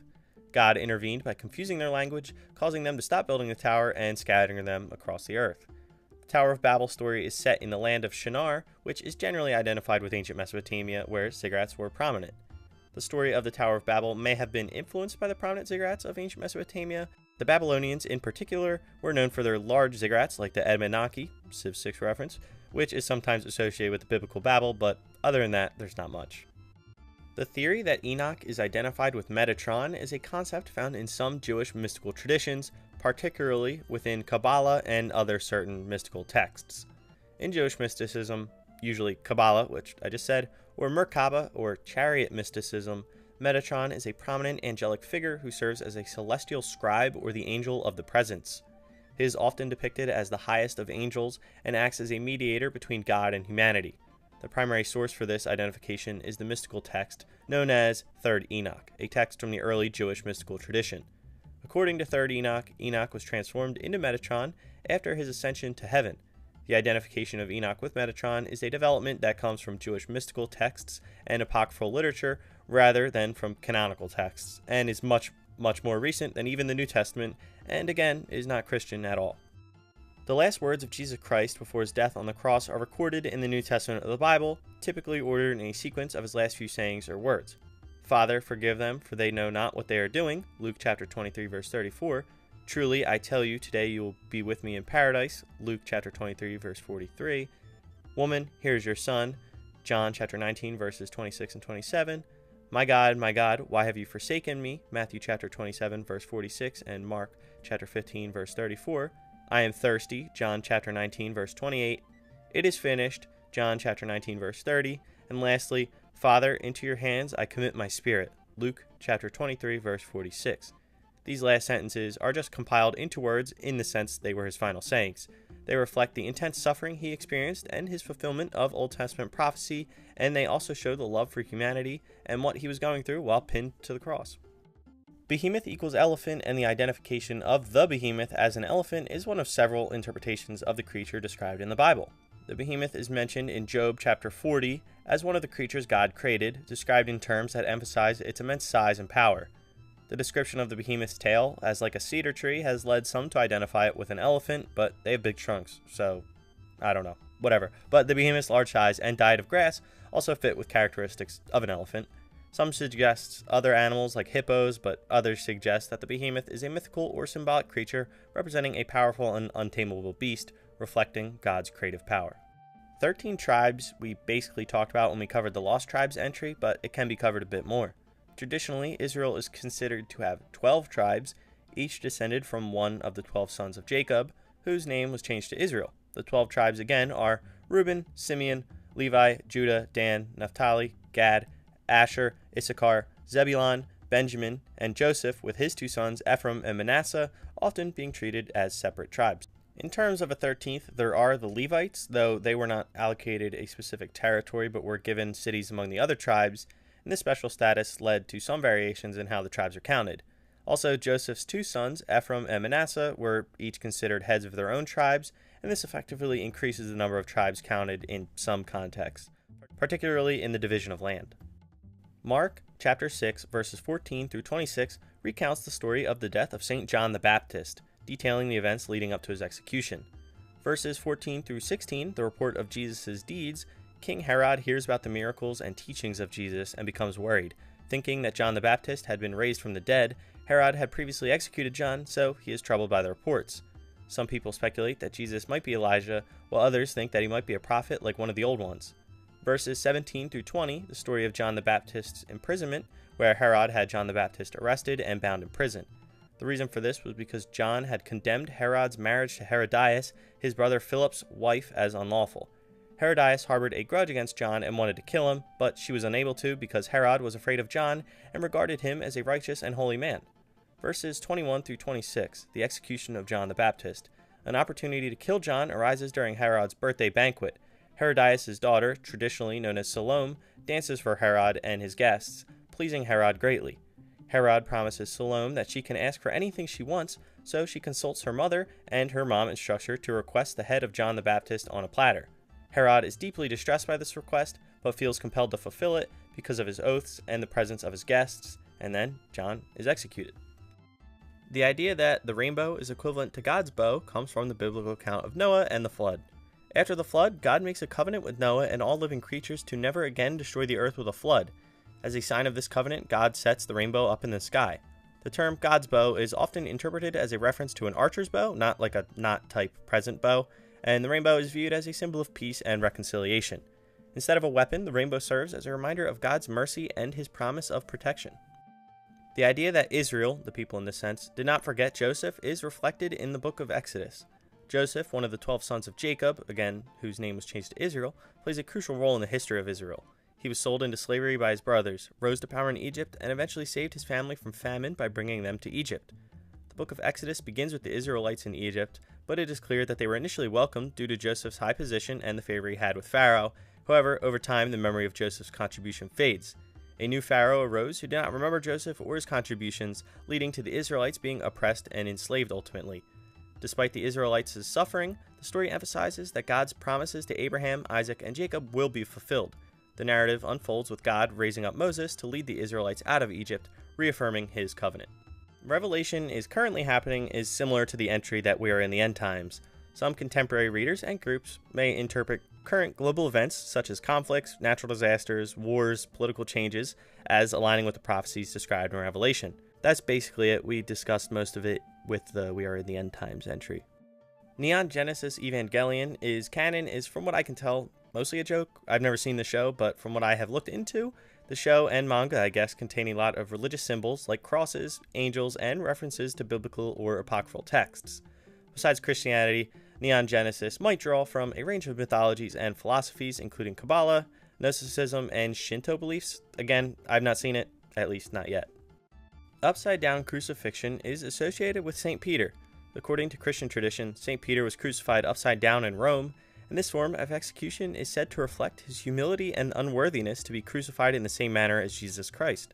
Peter is said to have requested to be crucified upside down because he did not feel worthy to die in the same manner as Christ, and it also symbolizes Peter's martyrdom and his steadfast faith in the face of persecution. The upside-down crucifix has sometimes been misinterpreted or used in contexts unrelated to its original meaning, including as a symbol of opposition to Christianity or as an element of anti-Christian imagery, which it is not, So no, it's not a satanic image, and it's actually representing something extremely faithful. Ending tier 9, we have Matthew chapter 6, verse 5. And when you pray, do not be like the hypocrites, for they love to pray standing in the synagogues and on the street corners to be seen by men. Truly I tell you, they have received their reward in full. This verse is part of the Sermon on the Mount, where Jesus teaches about various aspects of righteous living. Matthew chapter 6, verse 5 addresses the topic of prayer and the attitude one should have while praying. Jesus criticizes those who pray publicly to gain admiration from others rather than genuinely seeking God. The passage emphasizes the importance of sincerity in prayer. Jesus later contrasts public displays with private prayer, encouraging individuals to pray in private and from the heart. On to our final tier, tier 10, we have Revelation has already happened. It comes from preterism, which is a theological viewpoint that interprets prophecies in the book of Revelation and other apocalyptic texts as having been fulfilled in the past, particularly in the 1st century AD. Preterists believe that the events described in Revelation were fulfilled during the time of the early church and the Roman Empire. This includes the fall of Jerusalem in 70 AD and the persecution of Christians under Roman emperors. It also includes the number of the beast, referring to Roman emperors like Nero. It is just one of basically endless interpretations for Revelation. David 200 foreskins, and that story is found in the Old Testament, specifically in 1 Samuel chapter 18. David, the young shepherd who would become king, had already been anointed by Samuel. King Saul, who was increasingly troubled and envious of David, made a request of David to prove his valor. Saul proposed that David could marry his daughter if he brought back 100 foreskins of the Philistines, an act intended to be both a test of David's bravery and a way to ensure that David would face danger. David exceeded this requirement by bringing back 200 foreskins of the Philistines. This act not only demonstrated his bravery, but also served as a way to gain Saul's favor and marry his daughter. Pretty funny to us today that he was just chopping off that stuff, but definitely symbolic in bravery and loyalty. Earth's age does not matter is in reference to moral teachings and lessons. It is saying maybe we should not focus so much on what literally happened, like in terms of the 7 days or how old the earth really is, but more so on moral teachings and spirituality. That the relationship with God is more important than determining what parts of Genesis are meant to be taken literally or not. It is finished is a significant phrase from the New Testament, specifically found in the Gospel of John, and in John chapter 19 verse 30 it states, "When he had received the drink, Jesus said, 'It is finished.' With that, he bowed his head and gave up his spirit." It signifies the completion of Jesus' mission on earth. It indicates that his work of atonement, sacrifice, and the fulfillment of prophecies was accomplished. The phrase also symbolizes the end of the Old Covenant and the initiation of the New Covenant through Jesus' sacrifice. It marks the transition from the old system of laws and sacrifices to a new relationship with God based on grace and faith. By proclaiming "it is finished," Jesus asserts victory over sin, death, and the powers of evil. It represents the ultimate triumph of good over evil.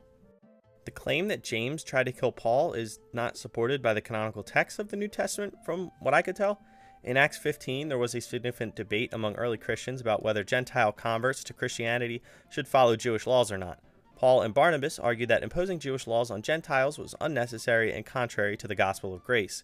James, who presided over the council, supported a compromise that required Gentile Christians to follow a few basic rules, but did not impose the full burden of Jewish law. This decision was a pivotal moment in the early church's development, and I really could not find anything else saying James wanted Paul dead. I mean, there was a plot to kill Paul by the Pharisees and Jews, but I could not find James involved in that. I don't know. If you know, let me know. "Before Abraham was, I am" is a significant statement made by Jesus in the New Testament, and by saying "before Abraham was, I am," Jesus asserts his pre-existence and eternal nature. He is claiming that his existence transcends time and is not limited by historical events, including the time of Abraham. The phrase "I am" is a direct reference to God's name revealed to Moses in the Old Testament. It is clearly a statement and assertion of divinity, as we talked about previously, and this statement was made during a heated discussion between Jesus and Jewish leaders about his identity and authority. Jesus was addressing their challenge to his claims and his authority. Demons are real is exactly what the entry says, that there are demons roaming about. They are mentioned throughout the New Testament, where Jesus and his apostles cast out demons and confront them. For example, in the Gospels, Jesus performs exorcisms, demonstrating his authority over demonic forces. In Christian theology, demons are often viewed as fallen angels who rebelled against God and now act as agents of evil, opposing God's work and influencing human affairs. They are believed to be active in spiritual warfare and can impact individuals' lives, leading them away from God. Numbers chapter 22, verses 22 through 35 recounts an interesting story from the Old Testament involving Balaam, a prophet, and his donkey. Balaam, a prophet, is on his donkey heading to meet Balak. Balak was a Moabite king, and the Moabites were descended from Moab, the son of Lot, and his eldest daughter. Lot was Abraham's nephew, making the Moabites relatives of the Israelites. But on Balaam's journey, the angel of the Lord stands in his path, but Balaam cannot see it. The donkey, seeing the angel, turns off the road and refuses to move, prompting Balaam to beat it. Eventually, the Lord opens the donkey's mouth to speak, rebuking Balaam for his actions. The angel represents divine intervention and is sent to oppose Balaam's journey because his path was deemed reckless. The passage emphasizes the importance of obedience to God's will and the consequences of acting recklessly or contrary to divine direction. Also, talking donkey, come on. No one can commit the unforgivable sin is in reference to the only unforgivable sin that is mentioned. All other ones are able to be forgiven.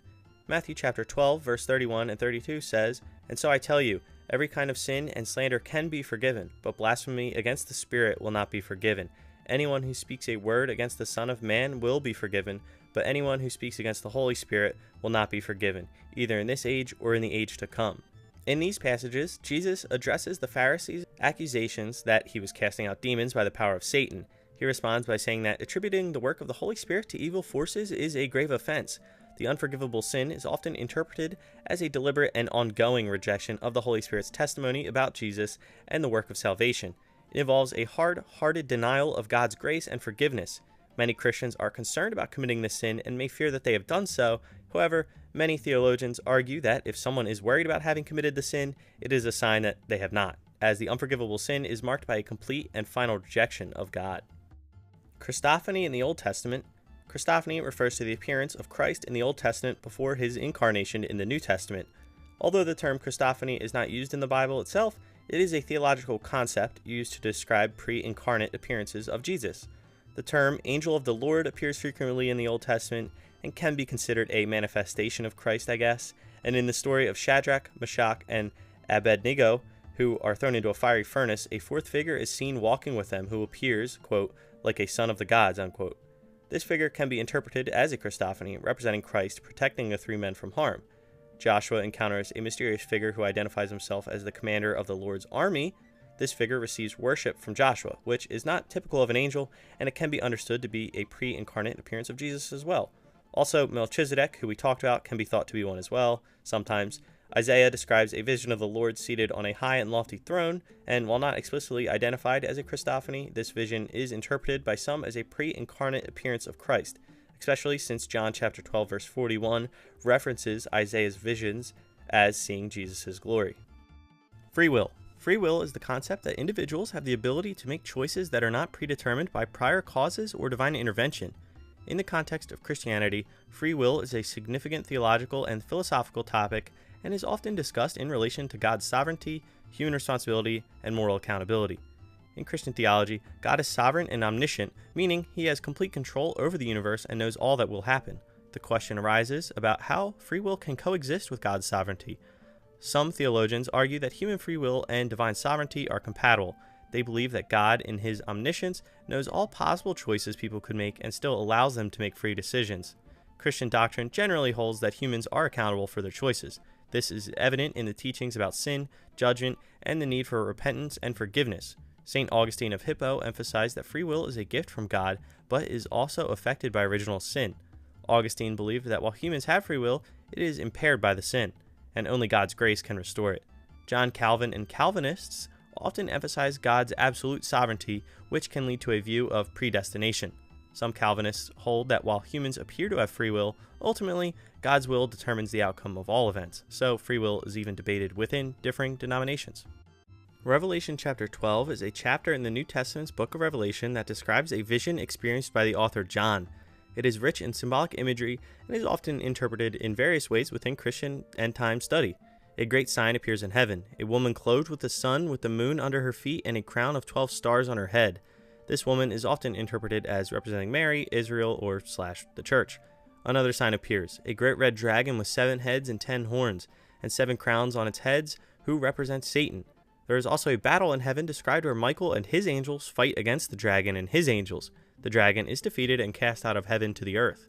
The dragon, now cast down to earth, is enraged and pursues the woman who had fled to a spot God had prepared for her, and he makes war against the rest of her offspring, which are those who keep God's commandments and hold to the testimony of Jesus, aka believers. It depicts the protection and triumph of God's people through divine intervention, the defeat of Satan, and the ongoing conflict that believers face. The story of Jesus cursing the fig tree is a significant event in the Gospels that carries important symbolic and theological implications. Early in the morning, as Jesus and his disciples are riding by a fig tree, Jesus becomes hungry and sees the fig tree by the road. He approaches the tree but finds it barren, with no fruit on it. Jesus then says to the tree, "May you never bear fruit again." The next morning they ride past it again and find that it is barren and dead.